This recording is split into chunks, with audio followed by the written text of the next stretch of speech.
Guy Birandole, bonjour. Bonjour monsieur le journaliste. Vous êtes chef de division provinciale de la jeunesse au Nord Kivu. La campagne 16 jours d'activisme a été lancée le 25 novembre dernier. Le contexte est particulier ici au Nord Kivu.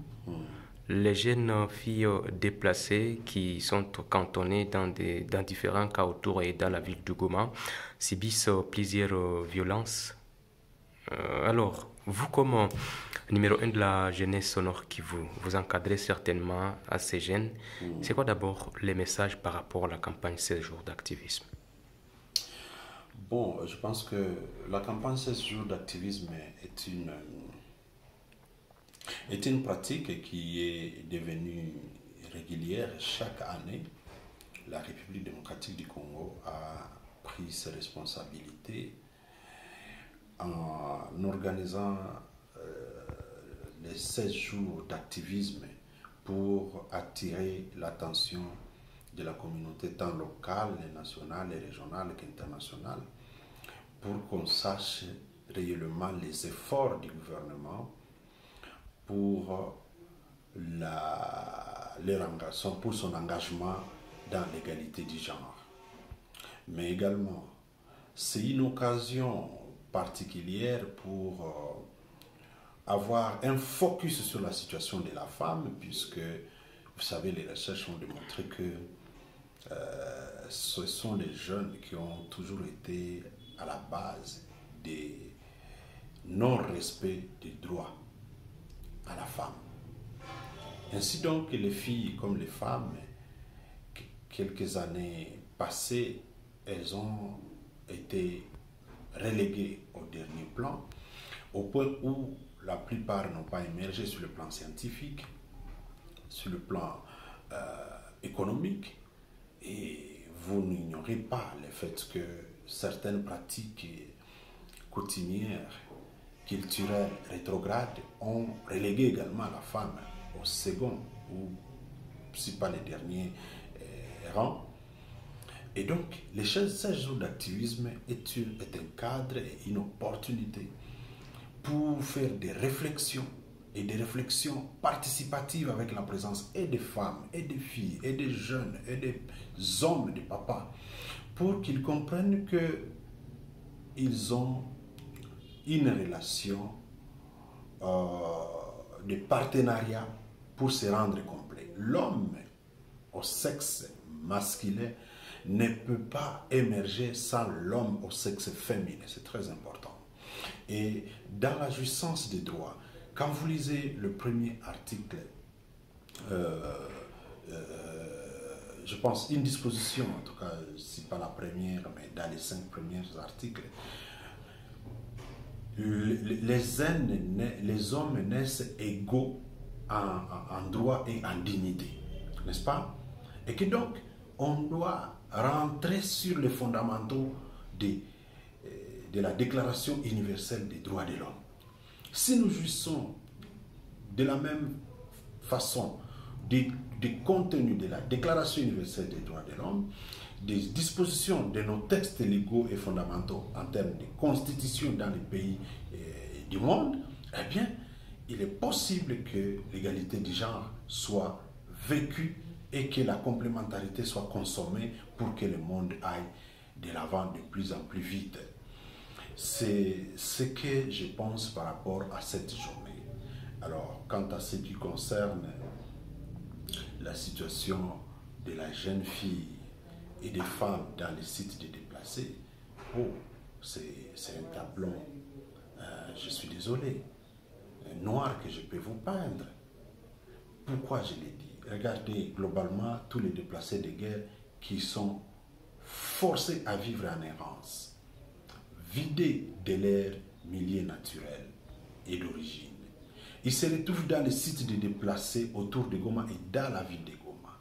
Goma, déjà asphyxié, puisqu'encerclé par le mouvement terroriste, où les circuits ou des voies d'approvisionnement sont presque bouchés. Pour ceux qui y vont, c'est en l'air risque et péril pour entrer dans les zones sous contrôle du mouvement rebelle. soit ils peuvent perdre leur vie, soit ils doivent payer de l'argent pour leur survie. Mais également, il y a les risques de se faire violenter ou de se faire violer pour les femmes. Voilà autant de situations, je n'exclus pas le kidnapping, qui est suivi des réclamations ou d'exigences de rançons et de montants colossaux pour que finalement encore il y ait une psychose de peur et de traumatisme dans les chefs de famille et des concernés.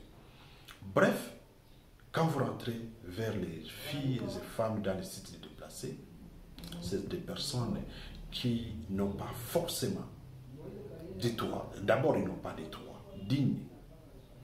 Ils sont dans des bâches, exposés à toutes sortes d'intempéries. Ils sont sans occupation, donc sans emploi et sans revenu. Et en même temps, ils sont butés à des maladies de toutes sortes. Ils vivent dans une promiscuité. Papa, maman et les enfants, dans une distance de 2 mètres carrés. Figurez-vous, où est la dignité de l'homme? Où est la dignité de la femme ou de la fille? Si les enfants doivent partager le même endroit pour dormir avec les parents, où est le droit des parents dans ça? Puisqu'ils doivent consommer leur mariage pour ceux qui sont mariés. Et c'est quoi la situation des enfants qui suivent le mouvement de leurs parents toute la nuit? C'est comme ça qu'il faut voir les choses. Mais alors, au-delà de cela, regardez la jeune fille, dépourvue de tout, qui est obligée, vous ne le savez peut-être pas, à faire ce qu'on appelle les sexes de survie et les sexes à crédit. Vous vous imaginez, vous vous rendez compte de la gravité de la situation dans les sites de déplacés. Et beaucoup sont exposés à des maladies sexuellement transmissibles et tout ce qui va avec. Beaucoup sont exposés à des grossesses non désirées et tout ce qui va avec, y compris les avortements non sécurisés. Et beaucoup en meurent. D'autres encore sont forcés, sont obligés à faire des mariages précoces parce qu'ils estiment que s'ils épousent quelqu'un, peut-être elles auront une certaine autonomie et seront dans leur foyer, ils peuvent peut-être survivre de cela. Et ils épousent qui? Parfois les papas qui ont l'âge de leur père, ou peut-être plus vieux que leur papa, ou peut-être un jeune qui n'a rien, qui n'a même pas peut-être d'avenir dans les sites. Bref, c'est une situation catastrophique sans vous cacher le fait que l'autonomie économique et financière est un défi pour eux. C'est pourquoi il faut penser non seulement à sécuriser les milieux d'où ils sont venus pour qu'ils rentrent dans leur milieu naturel, mais il faut penser à leur autonomisation, l'autonomie économique et financière. C'est ce qui va les rendre indépendantes. Puisque les femmes, quel que soit l'âge, quelle que soit la beauté, quel que soit les rangs sociaux, dépourvues de moyens, elles deviennent vulnérables. Et dans ce cas, elles peuvent sortir avec n'importe qui. N'importe qui, je dis bien.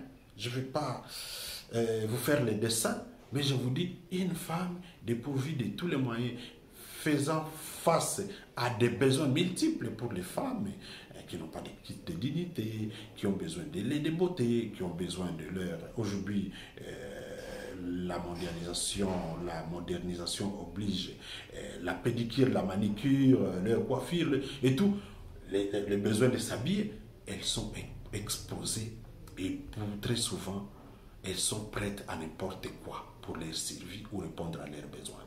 Ça devrait interpeller à la fois les institutions du gouvernement, les partenaires du gouvernement, les autorités tant coutumières, les autorités politico-administratives, y compris les différents leaders d'opinion, les gens qui ont opinion sérieuse. Tout le monde doit s'impliquer et c'est ça l'essence du séjour d'activisme, un moment où tout citoyen, tout acteur, tout individu pense à cette symbiose qui est recherchée entre l'homme et la femme pour que tout le monde vive heureux et que l'on recouvre le plein épanouissement pour tous. Voilà ce que je pense par rapport aux 16 jours d'activisme, et je rappelle que notre division de la jeunesse éveil patriotique est impliquée, puisque c'est une division transversale et multisectorielle. Nous travaillons des mèches et des communs accords avec la division du genre ainsi que d'autres divisions sectorielles sous le lead du gouvernorat de la province du Nord Kivu. Et vous avez vu, Madame, Son Excellence, Madame Priska Kamala Luanda, présider de main de maître les activités, les lancements et différentes activités. Nous sommes en train d'intervenir dans plusieurs panels pour toujours booster ces partenariats entre hommes et femmes pour concrétiser l'égalité du genre. Voilà un peu ce qui est fait au niveau de la division de la jeunesse et éveil patriotique, et cela se fait sous l'impulsion de notre ministre de tutelle, Son Excellence Noëlla Aïgana Gato, qui est ministre national de la jeunesse et éveil patriotique en République démocratique du Congo. Kekebira, merci. C'est moi qui vous